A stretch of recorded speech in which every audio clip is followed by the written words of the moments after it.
La reciente Agrofest 2023 realizada en Lima fue escenario de importantes charlas y conferencias, entre ellas una sobre la importancia de la regeneración de suelos agrícolas y otra sobre el compostaje en agroindustria. La agricultura en compost es de gran importancia en el Perú, ya que mejora la fertilidad del suelo, conserva el agua y promueve prácticas agrícolas sostenibles. A continuación presentamos la ponencia del ingeniero Carlos Ordóñez, director ejecutivo de Grupo Monteverde, una empresa colombiana enfocada en el manejo de biotecnología en biomasas de origen vegetal o animal, aplicada al aprovechamiento de residuos orgánicos para la producción de abonos mediante compostaje y lombricultura. Grupo Monteverde asesora en manejo de residuos orgánicos agrícolas, pecuarios y agroindustriales y en el montaje, instalación y funcionamiento de plantas de compostaje. Asimismo, presentamos la ponencia sobre compostaje en agroindustria, que es cómo potenciarlo, expositor Carlos Ordóñez, y las experiencias de Manuel Oloechea, gerente de operaciones de Sunfruits Export, y Carlos Leighton, de Control Ambiental Perú. Les saluda Carlos Ordóñez, vengo de Colombia. Voy a estar dictando esta charla y mañana los invito a una muy importante sobre temas de compostaje y manejo de residuos orgánicos, en la industria agroexportadora de frutas del Perú. Total que invitación mañana para que a las 12 menos 5 nos acompañen.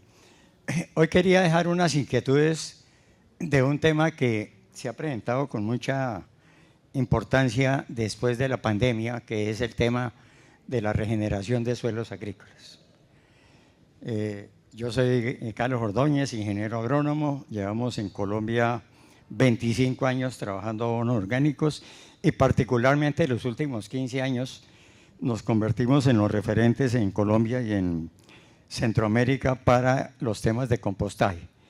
Estamos trabajando acá en el Perú desde el mes de noviembre, del año antepasado, instalando plantas de compostaje y manejando residuos en Ica, y sobre eso es que vamos a hablar mañana. Vamos a ver aquí si no me enredo. Bueno, a propósito, un minuto de inquietud sobre la charla anterior.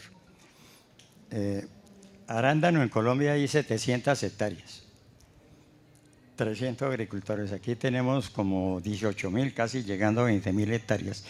Estamos haciendo allá un modelo de producción de arándano con modelos regenerativos que los que estén interesados, allá ahora me acompañan ahí para no interferir la charla, pero tenemos unas muy buenas experiencias en manejo regenerativo de arándano.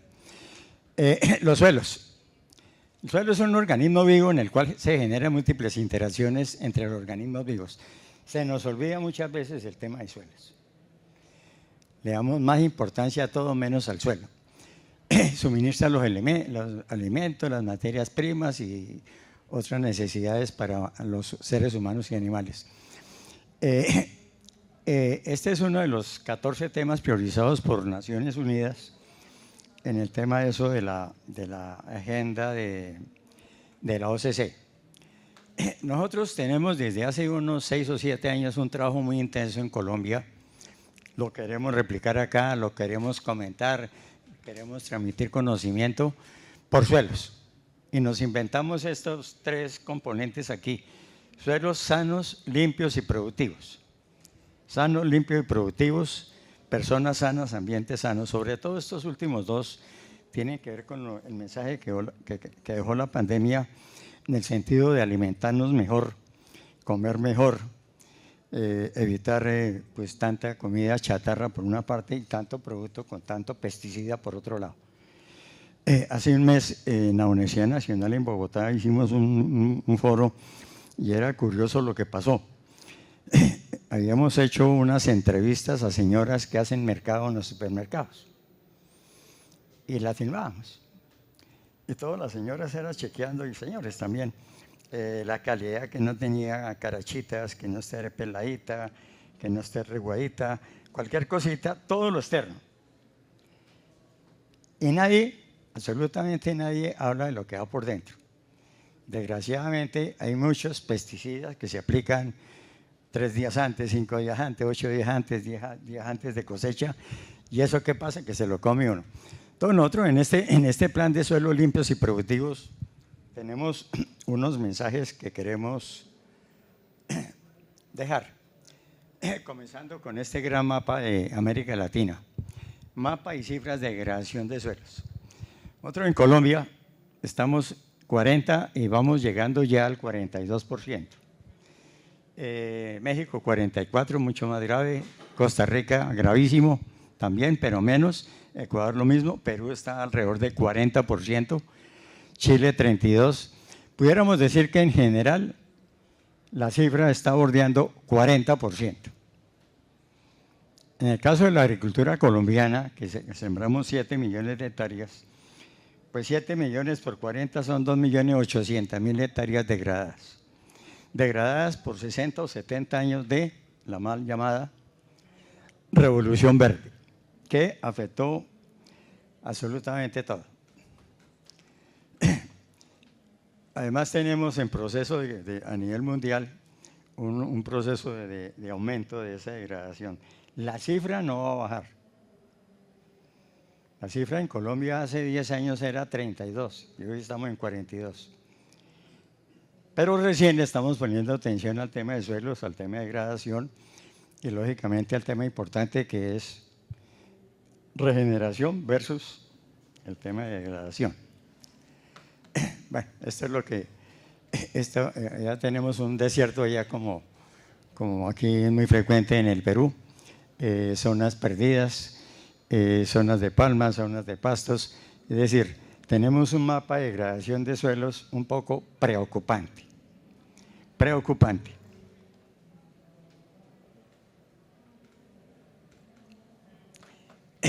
Entonces se preguntarán por qué se degradan los suelos. 50 años de inadecuado manejo de los suelos, siempre se pensó en una planta en los cultivos y poco en el suelo.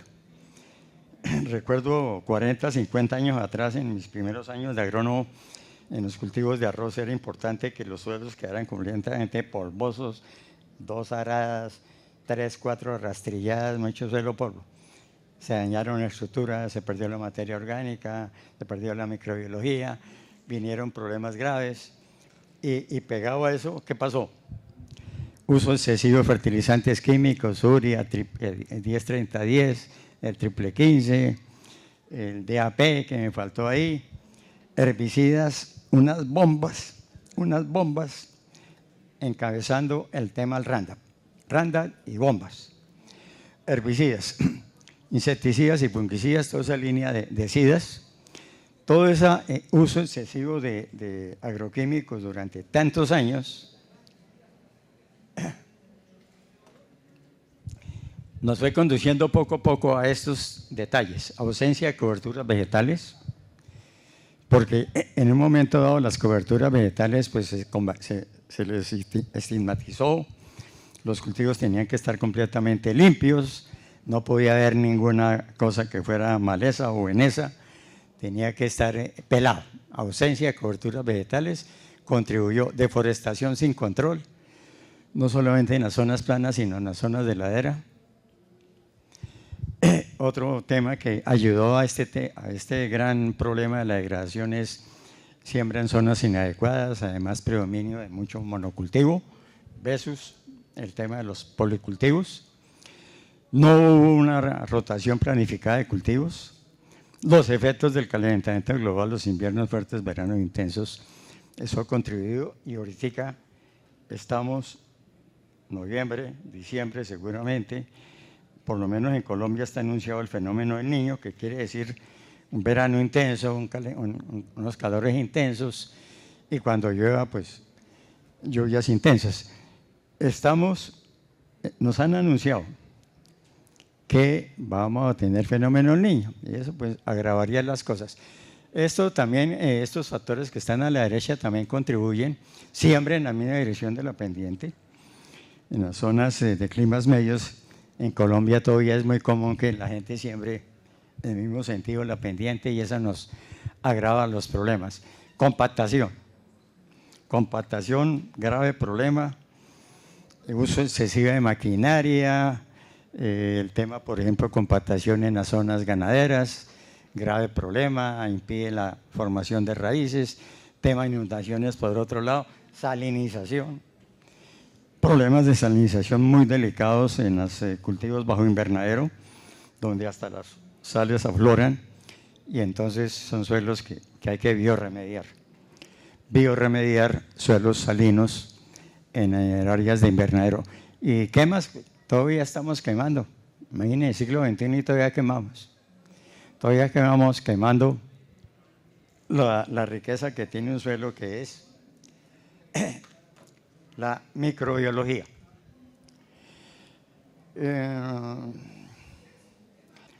Bueno, principales efectos de la degradación de suelos. Este es uno de los primeros. Pérdida de materia orgánica. Imagínense que hace 50 años teníamos entre 4,5, 4,6, 4,8% de materia orgánica. Hoy en promedio, cifras más bien de Colombia que del Perú, no sé las del Perú, estamos en 1,2, 1,4, 1,5. Siendo un poco extremos, hay más materia orgánica en estos baldocines. Y la materia orgánica es supremamente importante para los temas de desarrollo de cultivos, temas de sanidad, temas de cosechas. Entonces se nos perdió, y esto recuperar de 4,8 a 1,5, recuperar 3 grados, significa cada año que tengamos que estar aplicando de 10 a 15 toneladas de compost por hectárea durante por lo menos 5, 6 o 7 años. Imagínense que de esas dimensiones el problema. Por eso aparece la industria del compostaje en estos países de América Latina como una opción importante. Una cosa que también se nota en los suelos en estos 50, 60 años es la pérdida de capacidad de intercambio catiónico. O sea, vamos a hablar por ejemplo del caso del arroz. En el caso del arroz hace 40, 50 años se cosechaban 100, 120 bultos por hectárea con 4 o 5 bultos de urea. Hoy se cosecha menos y hay que echar más urea. ¿Por qué?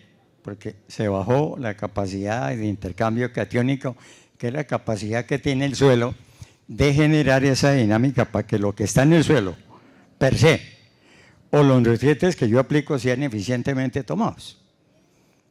Y esto pues ha conducido a ¿qué? Que nos hemos vuelto compradores compulsivos de fertilizantes químicos. A nosotros nos llegó la mano de Dios, prácticamente nos llegó el corazón de Jesús, todas las cosas buenas, cuando viene la crisis de los fertilizantes químicos.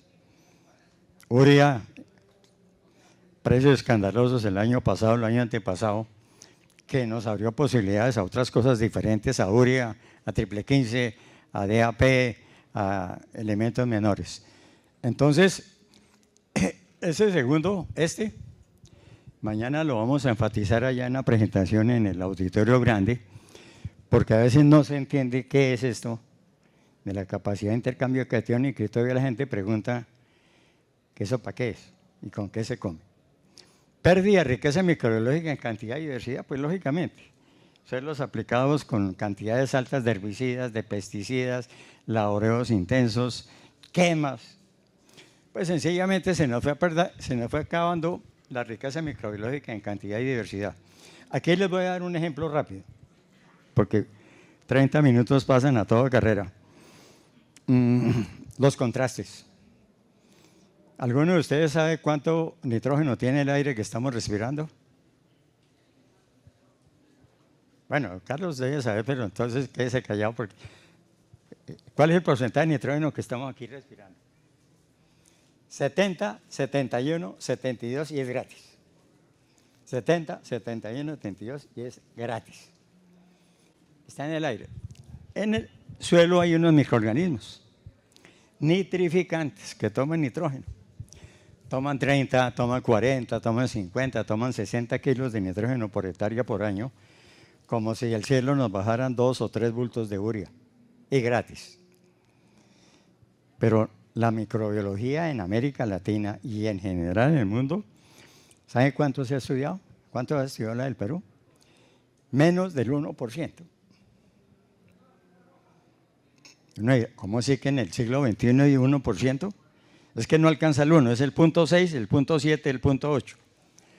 Porque eso no hay interés en estudiar la microbiología, porque eso es ir contra las grandes empresas que venden fertilizantes químicos, comenzando con urea y con DAP. El segundo ejemplo, fuera el nitrógeno, es que estos países tienen mucha riqueza de minas, y entre las minas, roca fosfórica, fuente de fósforo.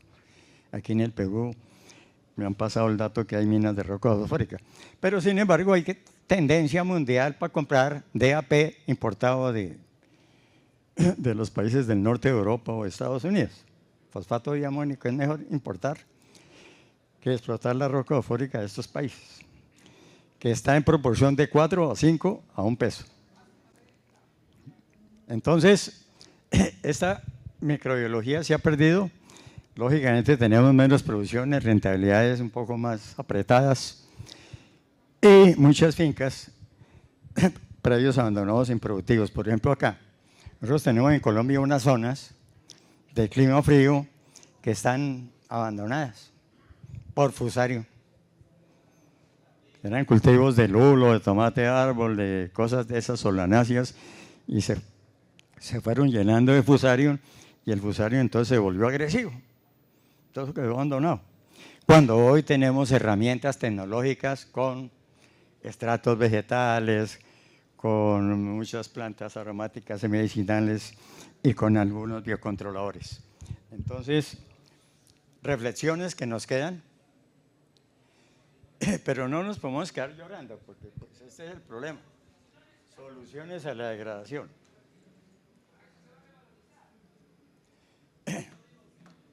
Hay que manejar las fincas con un manejo integral y polivalente en conceptos.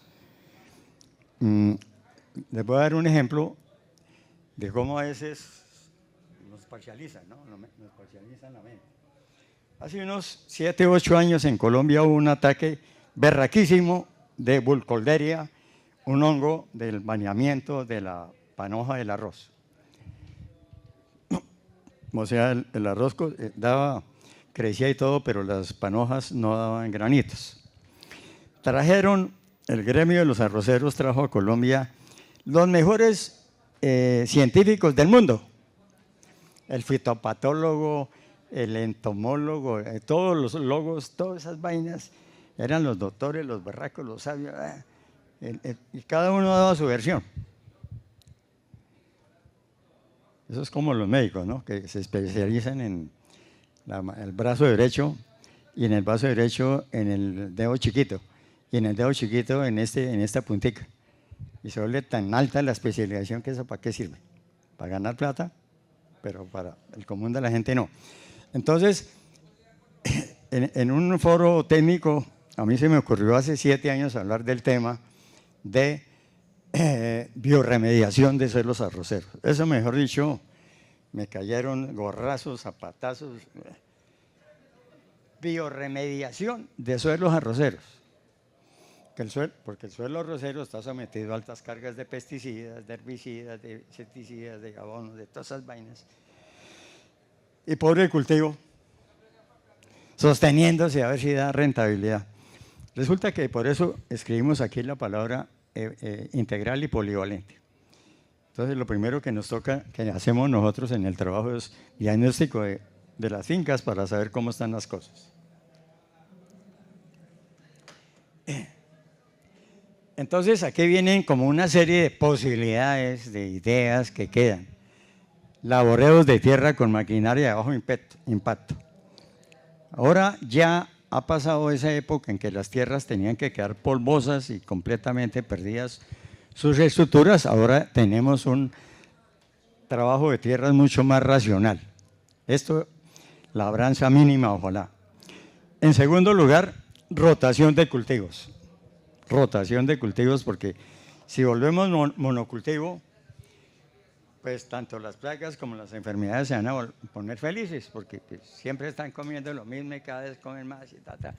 Por eso es la importancia de rotación de cultivos. A veces teniendo en cuenta el tema de las gramíneas, el tema de las leguminosas, el tema de los policultivos, manejo de policultivo lógicamente cuando se puede. Caso más dramático ocurrió en Colombia con café. Café se volvió un monocultivo y pelado. No podía haber una mata de plátano, una mata de yuca, un árbol de naranja para la naranjada ni para la limonada, sino café. Acá abajo pelado y arriba nada. Llegó la broca, llegó la roya, llegaron todas las plagas, las 7 plagas de Egipto le llegaron al café. ¿Quién hizo negocio? Pues las empresas de agroquímicos que venden pesticidas para esas vainas.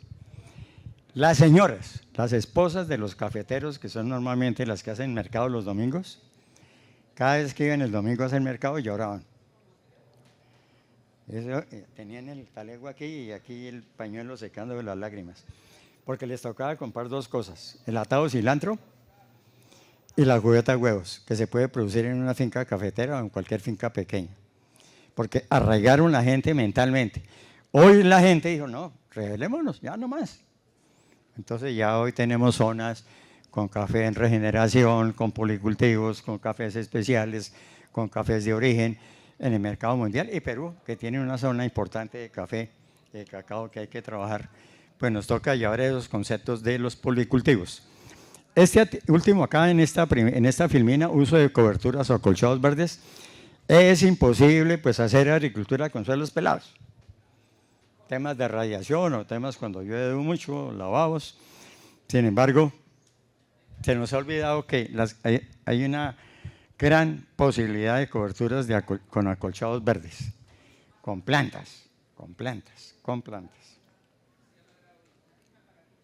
Opa, ¿aquí qué pasó? Lógicamente, en los criterios de regeneración de suelos, una cosa importante, porque nosotros somos de la industria de los abonos orgánicos, entonces aplicar dosis generosas de abonos orgánicos, tanto sólidos como líquidos. Sólidos son el compost y el lombricompost y los líquidos son los biofertilizantes básicamente. Tema complementario ahí en ese manejo de conceptos, control de plagas y enfermedades con bioinsumos. Control de plagas y enfermedades con bioinsumos. Toda esa línea se está imponiendo en el Perú, hay una industria creciente de bioinsumos muy importante, hay que impulsarla, hay que apoyarla. Y aquí una cosa que particularmente en nuestra experiencia profesional en Colombia trabajamos desde hace 3, 4, 5 años, es el concepto de las plantas alelopáticas, las aromáticas y medicinales que tienen propiedades para plagas, para enfermedades, para una cosa que de golpe ni la entiende, a veces yo mismo ni la entiendo, inmunología vegetal. Inmunología vegetal. Es lo mismo que nosotros, si estamos mal alimentados, imagínense el COVID. El COVID ya está programado que en unos 15, 20 años va a haber el otro COVID, el COVID marciano. De nuevo, son, ¿cuántos millones de habitantes hay en la Tierra? Hay como 8.000 millones. 4 dosis, ¿cuántos millones de vacunas? El negocio más berraco. Entonces, 15, 18, 20 años, si no nos ponemos las pilas y no nos alimentamos bien, pues pasa cualquier mosca, cualquier bicho y ¡pin! Nos pica y quedamos. No. Entonces, extractos vegetales. Estamos comenzando a estudiar la flora peruana, ya, 5 minutos, bueno, la flora peruana de lo benéfico que hay para poderla multiplicar, para poderla trabajar en el uso de compostaje, en el uso de los biofertilizantes, en el uso de extractos vegetales alelopáticos. Bueno, ya nos hicieron la seña, ya vamos a acabar. Almacenamiento de agua, lluvia, eso cuando llueve queda raquera, ¿no? Pero cuando no hay agua, hay que siempre tener en cuenta el tema del almacenamiento de agua, la siembra de árboles como cercas vivas, como barreras rompevientos, como sistemas silvopastoriles, porque toda esa siembra de árboles contribuye al hábitat, a la ecología, a la parte de vida.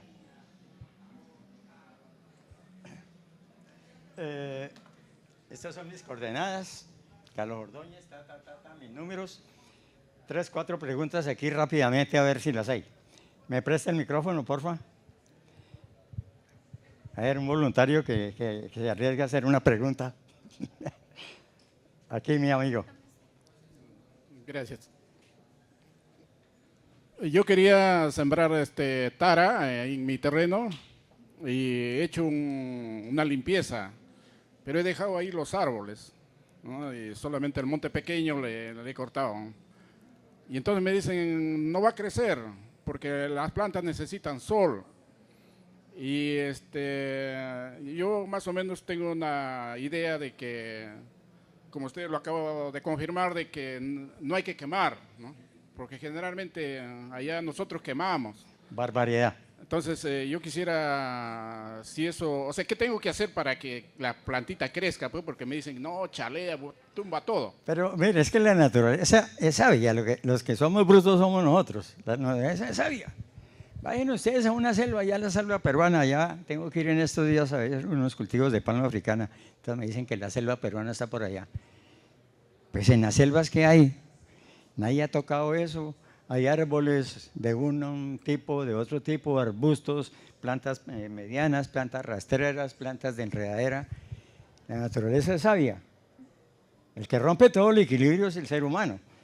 Ahí, en su caso, no se asuste, porque usted lo que tiene que hacer es que usted puede producir un biofertilizante barato en su finca para sus plantas de tara, que se hace sencillamente.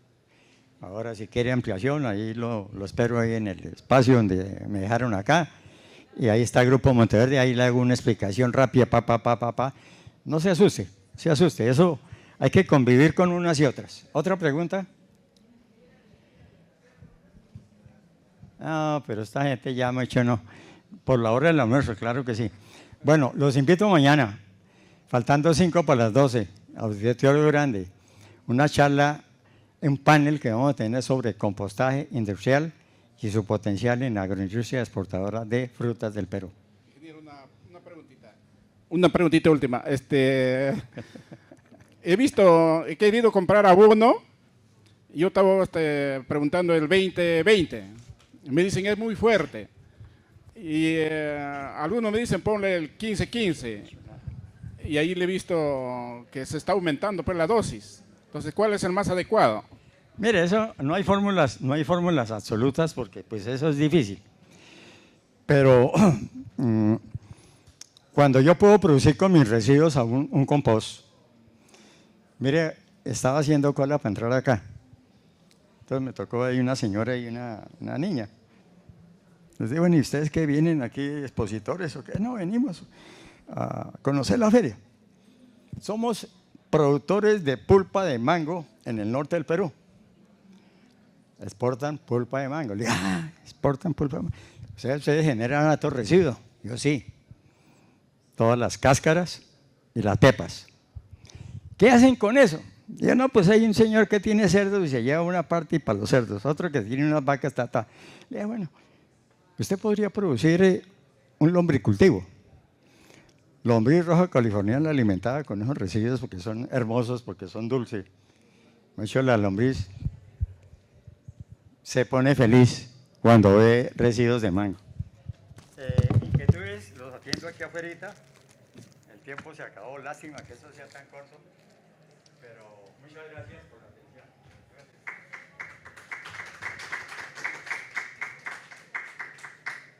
Hemos construido plantas de compostaje desde 20.000 hasta 120.000 toneladas año, que el objetivo de ellas no ha sido la producción, sino inicialmente tratar las aguas residuales, ¿sí? Después de ello se desprende todo aquello que conversaba Manuel y es el tema de la microbiología y la importancia del abono, ¿sí? Nosotros necesitamos que para el mundo mejorar los suelos.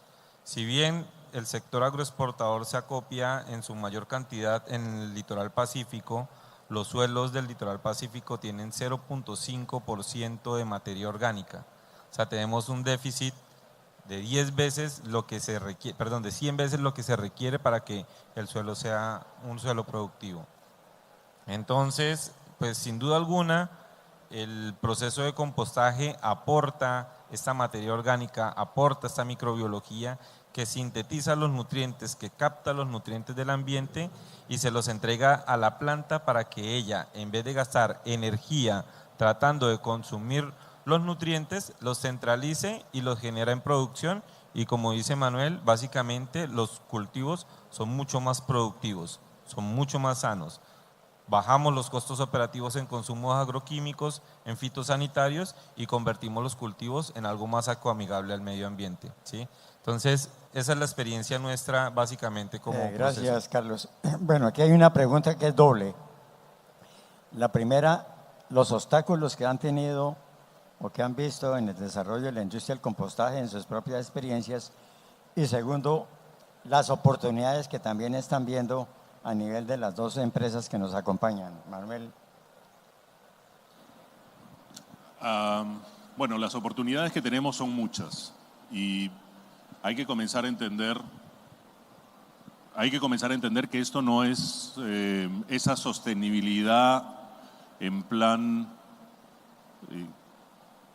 bondadoso y vamos a ser buenos con el medio ambiente. No, estamos hablando de financieramente rentables. Aproximadamente entre un 45 y un 55% de los restos de la basura que usamos en nuestra casa es materia orgánica. Aquí no estamos hablando de que esa basura es gratis. Al Estado, a nosotros, nos cuesta tratar esa basura, muchísimo más. Y nos cuesta el doble cuando está combinada con materia orgánica.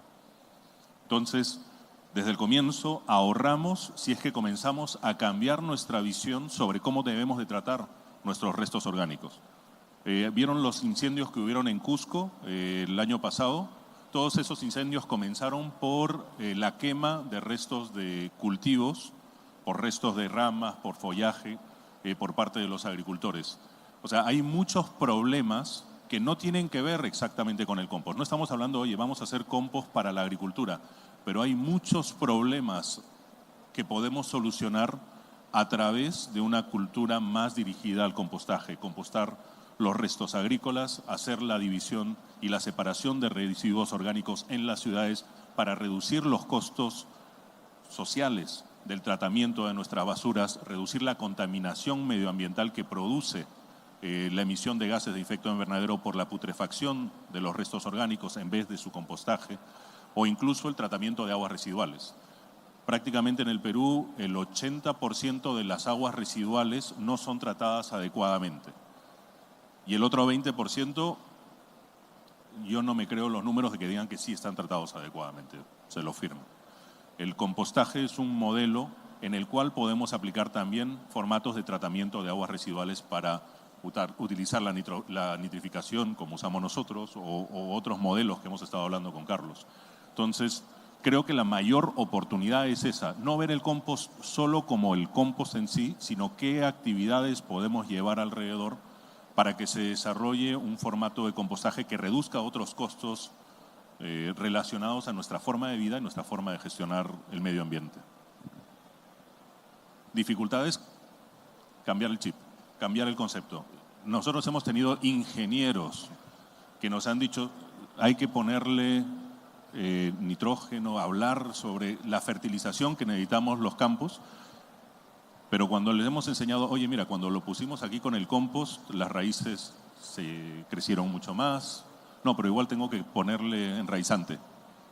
¿Pero para qué? Si ya desarrollaste todo el bulbo de raíz que querías con el compost, ¿por qué le tienes que seguir metiendo enraizante? Porque lo tiene aquí, metido en el subconsciente de su formación. Tenemos gente que dice, no, voy a separar mi basura en mi casa. Sí, pero luego viene el municipio y lo tira al mismo camión. Entonces, ¿de qué sirvió? Si no cambiamos nosotros nuestra forma de pensar y nuestra forma de exigirle a las autoridades que cumplan con lo que necesitamos que se haga, los peruanos somos excesivamente complacientes, les dejamos hacer lo que quieran con nosotros y no lo exigimos, pues si seguimos con ese formato, pues no va a pasar. Tenemos que cambiar nuestra forma de pedir las cosas y nuestra forma de pensar. Bien, beneficios o oportunidades, tenemos cerca de 22.000 toneladas diarias de residuos orgánicos, de residuos domiciliarios. De eso, cerca de 11.000 toneladas son valorizables por procesos de compostaje. Uno de los grandes beneficios ambientales que tiene el compostaje es que reduce aproximadamente 2.29 toneladas de CO2 al medio ambiente. Esto equivale, más o menos, si tratamos 1 tonelada de materia orgánica, equivale al efecto benéfico de 38 árboles en el universo. Entonces, pues desde ahí ya arrancamos viendo de que es un tema de impacto de oportunidades sobre la cantidad de residuos, es un tema de impacto también de ambiental, donde nosotros podemos canalizar estos bonos de carbono que se generan y poder comercializarlos en el mercado de bonos de carbono, que es algo que se viene para el mundo, básicamente. Todas las empresas están buscando ser empresas carbono neutral y al 2030 lo que queremos es descarbonizar la industria como tal. Entonces, es una gran oportunidad para las diferentes empresas que quieren optar por un tema de compostaje. Dificultades, nosotros, os lo he dicho al inicio de mi intervención, Colombia, 220.000 toneladas como grupo empresarial, en Chile, 100.000 toneladas y en Perú, 15.000 toneladas. Uno, cultural. El tema de la cultura sobre el tratamiento de los residuos y el costo que implica esto y pocos beneficios tributarios como existen en los otros dos países. El otro, desconocimiento del proceso, porque hay un problema muy serio y va al nivel de gobernanza y al nivel de ministerios, y aquí hago el llamado de atención, porque nosotros llevamos prácticamente 6 años detrás de la validación de una planta de compostaje y hasta ahora estamos logrando obtenerlo. Desde el 2020, que estuvo la entonces ministra Fabiola de Muñoz, fue donde empezó a caminar el tema y desarrollarse un poco más, pero siguen algunos conceptos que necesitamos como flexibilizar para que las plantas de compostaje puedan trabajar. Entonces, pues ya dijimos los beneficios, cuáles son las dificultades que encontramos nosotros en el camino localmente en el Perú, y pues un tema básicamente cultural, como lo decía Manuel, ¿sí? Empezar a separar en casa y empezar a cambiar esto mediante las gestiones que están iniciando ahorita en las diferentes municipalidades. ¿Bien? Gracias. Bueno, ya para la última pregunta ahí a los panelistas, tiene que ver como con lo que viene, ¿no? ¿Qué tenemos que hacer o qué se nos ocurre para generar cultura de compostaje, de abonos orgánicos en el Perú? Es decir, a través de la experiencia de estas dos empresas y para socializar con todos ustedes, este amplio público interesante, ¿qué tenemos que hacer, qué se nos ocurre para generar cultura de abonos orgánicos, específicamente compostaje, biofertilizantes, microbiología aquí en este país? A ver, lo primero es esto, sociabilizarlo, comentarlo, hablarlo, explicarlo, pero no solamente las fotos, sino enseñar y repartir la información. Es decir, nosotros hicimos una planta de tratamiento de aguas residuales y ahora estamos haciendo compostaje con esa planta de tratamiento, que eran 10 litros. Muy bien, ahora queremos hacer una de 50. Y queremos hacer una de 50 litros y seguir con el compostaje, que luego va a pasar a ser 100 litros para seguir con el compostaje, no por buena gente, ni por buena onda, ni por un afán orgánico. No somos una empresa de agricultura orgánica. Lo hacemos porque es rentable, lo hacemos porque es bueno, lo hacemos porque nos produce ganancias y creemos que es una buena solución. Entonces, no es algo que nosotros nos tengamos que guardar, tenemos que compartirlo, hacerlo entender, porque en realidad pensemos en este concepto, aparte de las ciudades y aparte de los otros. Imagínense, por ejemplo, tener disponibilidad de que las aguas se traten adecuadamente, la reducción de contaminación en las aguas superficiales. No sé si lo saben, pero la gran epidemia de cólera que tuvimos hace 20 años, no, más, 25 o 30 años, ya no sé ni en qué año vivo, su principal motivo por el cual se esparció a nivel del país tan rápido fue la deficiencia de nuestro tratamiento de aguas residuales, la contaminación de los ríos, la contaminación de las acequias. No hemos cambiado, seguimos contaminándolo exactamente igual. Entonces, imaginen lo que podríamos hacer si en las zonas rurales, sobre todo, pudiéramos hacer tratamiento de las aguas que a su vez deje un fertilizante orgánico y natural que pueda ser utilizado en los campos de manera rentable, porque es indispensable que sea rentable. Una sostenibilidad que no tenga una economía al costado rentable no llega, es caridad, o sea, no tiene futuro. Entonces, imaginemos eso a nivel nacional. Imaginemos la reducción de los gastos que nos representaría el tratamiento de las basuras si pudiéramos separar lo orgánico. Los suizos no hacen esa separación por buena gente, lo hacen porque es rentable. Es así de simple. Entonces, tenemos que aprender de lo que han aprendido otros países, aprender de lo que podemos hacer y compartirlo, hacerlo público, no guardarnos nuestras experiencias, sino intentar replicarlas para que esto tenga un efecto más rápido. Lo bueno es que las siguientes generaciones, todos los que somos padres, sabemos que ya vienen con la otra mentalidad. Vienen con la mentalidad de la sostenibilidad, del medio ambiente, de que va más importante cuidar el bien común. Entonces, somos nosotros los que tenemos que dejarle por lo menos las bases para que ellos lo acaben de desarrollar. Pero creo que vamos por buen camino. Gracias. Bueno, yo creo que, don Carlos, aquí lo que está haciendo sobre los temas de los talleres y compartir el tema del aprendizaje es lo básico para que entendamos de que producir biofertilizantes de calidad es posible, ¿sí? Nosotros como empresa sabemos de que es un negocio, es rentable. Lógicamente tenemos presencia en 3 países en Latinoamérica y tenemos presencia en España. Entonces sabemos que producir abonos de calidad es un negocio, básicamente, ¿sí? Fuera de todo el tema armónico, que tiene 2 impactos ambientales positivos y que tiene un impacto sobre el tema de los suelos, es algo benéfico. Y es por eso que terminamos dentro de la academia, porque nosotros necesitamos que estos proyectos se empiecen a expandir desde ahí. Entonces empezamos a contribuir con las universidades, recibimos en la planta también universidades para que vean cómo es el proceso que nosotros realizamos y que eso que tenemos nosotros en Europa o en Estados Unidos es posible tenerlo, que lo tenemos en países vecinos, es posible tenerlo aquí de forma local.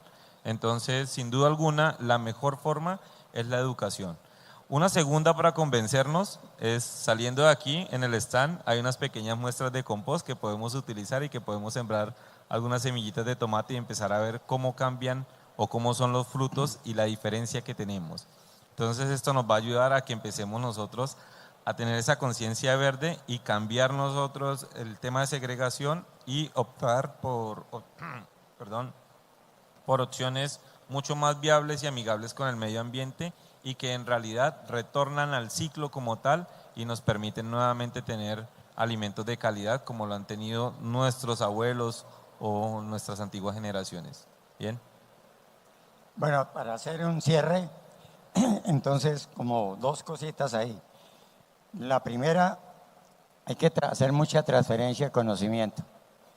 Realmente cuando nos paramos en un escenario tan importante como este, decir que llevamos 15 años y no nos hemos cansado y que llegamos a Perú y que llevamos 15 meses apenas trayendo conocimiento, 2 invitaciones.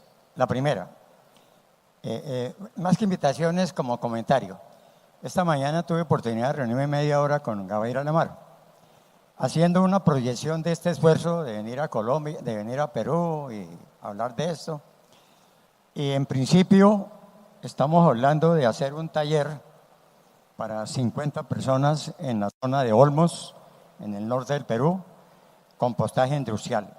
El primer evento que se hizo en el Perú lo hicimos de la mano de Son Freud en el mes de septiembre del año pasado, donde tuvimos 21 personas y 9 empresas asistiendo al taller, porque es tocando, haciendo, caminando, oliendo, midiendo, tal. Esa es la primera.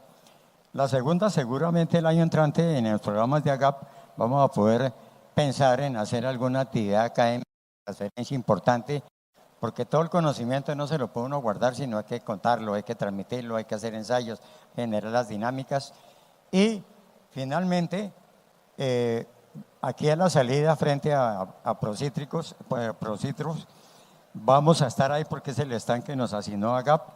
Ahí vamos a tener disponibilidad para ustedes de material de lectura. Hay material de lectura de los 15 años de trabajos, hay unos USBs, hay unos CDs, hay material de lectura, pueden hablar con nosotros, nos pueden preguntar, aquí el tiempo es limitado, pero los que tengan o que quieran ampliar información, con el mayor gusto salimos de acá y los atendemos y les damos las gracias por esta atención que nos han puesto, a Manuel por su gran experiencia, su gran aporte, a Carlos lógicamente colombiano, paisano, que vino a ser patria aquí en el Perú. Y pues a todos ustedes, danos un aplauso a nosotros mismos.